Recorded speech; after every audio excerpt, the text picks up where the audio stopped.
Hello friends, how you doing? This is Johnny Falcon and welcome to Conquering My Destiny. Okay, this is the second day that, actually the second video, man, and I'm gonna keep going, man. I don't think I have too many followers right now, and I'm not really concerned about that. I'm not worried about the numbers, I'm just worried about the impact, if that makes sense. Uh, I'm not stuck on numbers as a church would be. I'm just stuck on the impact of my words just affecting your lives and helping you live to a greater standard. Let me take off the glasses. I went real cheap on them, so I didn't get the glare. So let me take that off here. All right. Today is going to be a short video, man. It's going to be real simple, real easy. I'm going to be speaking today on integrity. The integrity that I think each one of us should live by. We should live by integrity. Integrity translate in definition for honesty, for righteousness. It's many different definitions for integrity. So we do know that, and also it pretty much tells us our standards. As yesterday we discussed yesterday on the topic of being in a situation where we are keep doing the same thing over and over, and sometimes a lot of that can be the pride in us that continues us on the same road. Just thinking that we have things right and not willing to make the correct changes to create a better life for ourselves and our families.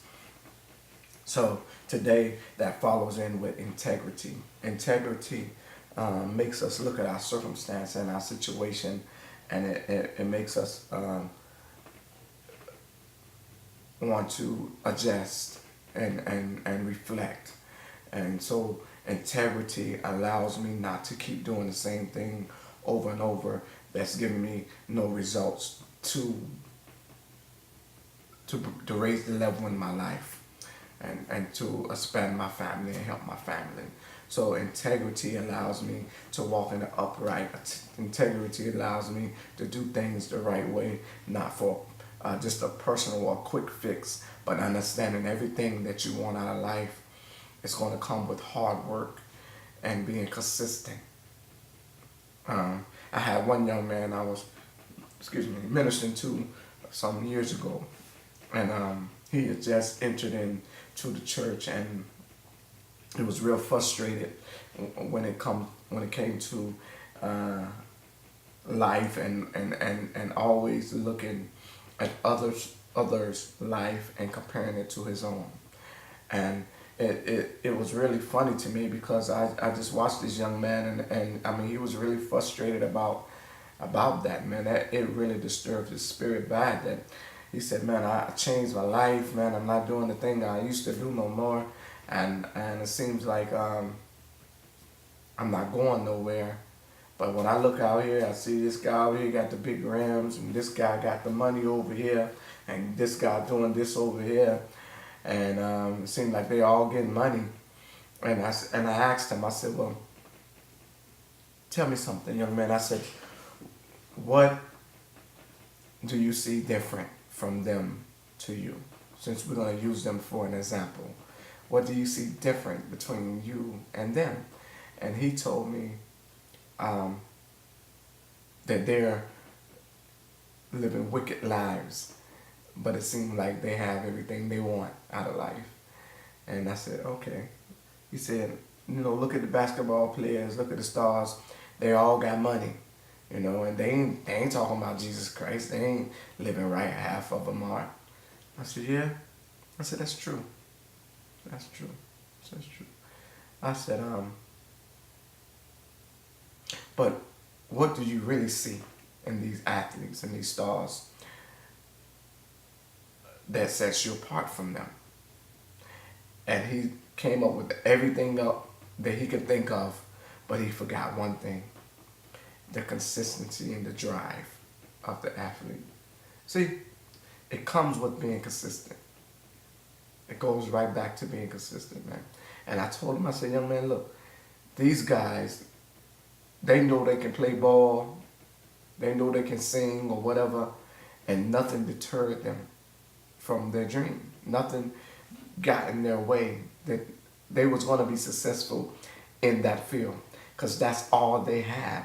So they went for it and they did it. And needless to say, no, a lot of them not saved, but that's their testimony because a lot of them will be saved. A lot of them will, I do believe a lot of them will fall to Christ in the end of the day. They will meet God because a situation is going to rise in their life that they're going to look around and there's nobody going to be there but God for them. And then that's going to turn them to Christ and make them look at their circle. As I was talking about yesterday, they're going to look at their circle and say, you know what, all I really need right now is God because I know God can cover me in the situation I'm in right now. So when we compare our lives to other people, to athletes, to all these people out here, we have to first find out what are they doing different than I. And then if we're not doing the same thing, then we don't have a right to judge them. If we're not being consistent in a certain field to be successful, we don't have the right to judge them. Don't judge them because of what they're doing. That's their testimony. That's between them and God. Don't put your mouth on them, people. That's God's children, for real. So we have to be considerate of that. We have to understand that. We don't know what God's taking them through, and we don't know what kind of blessing they're going to be to many others after they get through their phase. We have to let them live the course of their life, and we have to let God mentor their life, and stop putting us in the way and judging these people, judging these athletes, man. We got to stop that, judging these singers, judging these rappers. We don't know what these guys going to do. Some of them, they're going to die in their mess. It's just real. But you're going to have those few that are going to come out of that lifestyle and they're going to be blessings to others. So we can't judge them people, man. We can't put our mouths on them. We don't know what God's doing in their lives, man. So we have to be careful of how we judge people and how we talk about people, And that's just the way I believe about it, man, So integrity allows me to make the correct changes that I have to make in my life. And integrity allows me to make better choices and not fall into victim or fall into self-proclaimed selfishness. That I think everything's about me and not understanding that it's a team of folks behind us for us to be successful. So integrity allows us and keeps us in line with our character to make sure that we're doing things appropriately. And that's what having integrity is all about.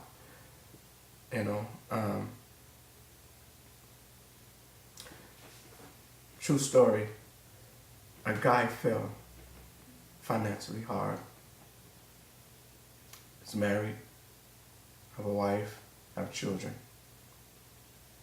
His wife, frustrated with the situation, starts to mingle with other men. She felt it was okay because she was just mingling with other men. She was just mingling. It was just mingle, just talk. So she felt that it was all right. But then the other man was approaching her in a matter of wanting sexual relations with. It would have never went there if she would have never went there. Integrity, that I'm going to love my spouse through good, through bad, because that's what the Bible tells us to do. Now, when I spoke with this young lady, she said that he was a great husband. Couldn't ask for a better husband. But financially failed. So you can't allow someone's downfall to lead you astray. You can't allow that. You can't allow, because an area it's broken in them, to make it okay to go pursue outside of your vows. It's serious, man. When you love your spouse, love them. Love them through good, through bad, for rich or for poor. Love them. Because finances are temporary. Get this. Please listen to me, people. Finances are temporary. Which means this right here. A rich man can be broke tomorrow. A poor man can be rich tomorrow. You never know what God is going to do in somebody's life. So if you immaturely pursue outside of your relationship because the finances got rough, so you turn to these fools thinking that they're going to love you the same, you're going to be so fooled and disappointed, because you're going to lose a good man that has fallen but can get back up. If you tell me that this is the best man you ever had, but financially he's hurting right now, and you will leave him over that, what you're saying is, I'd rather be with a man with money that'll treat me like dirt, but he'll give me money. He'll cheat on me, but he'll give me money. He'll do whatever, but he's financially stable. And get this, because they're financially stable, doesn't mean you're financially stable. Don't get caught up, and this is for men and women, don't get caught up in what others have. Get caught up in Jesus and what you have. Get caught up in integrity not to go there. Get caught up in integrity to stand still even when the enemy is trying to wreck your life. To say, God, I know you have something better for me, and if I go that route, it's going to go bad. Integrity allows us to stand and to be in character. That's what integrity allows us to do. Stay in your character. If your character is to be that person, change your character. Because that's not a character really, that's just a bad habit. But God, when you was born, God didn't create you that way. So that's a behavior you learn through the years. That's not your character. That's your habit. So goes back to yesterday. Change your habits. And stop looking at people for tangibles. Because when you look at a person for what they have, you'll never really get that person. And get this, man and woman that are financially stable, we know when you really love us, like us, or you just tolerating us. So be mindful. First, get to know God and get Christ in your life. And let him teach you how to love. Because when he teaches you how to love, it won't be based off anything that's tangible, but it'll be based off God's love. So even when you get in a situation, you can always reflect back to God's word. And you always can lean on him for the strength that you need. Get to know God. Gain integrity. And stay in integrity. That's really all I had to really say today, man.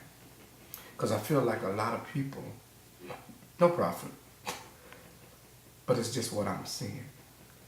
This is not a prophecy. It's just what I'm seeing. It's what I'm seeing on an everyday basis.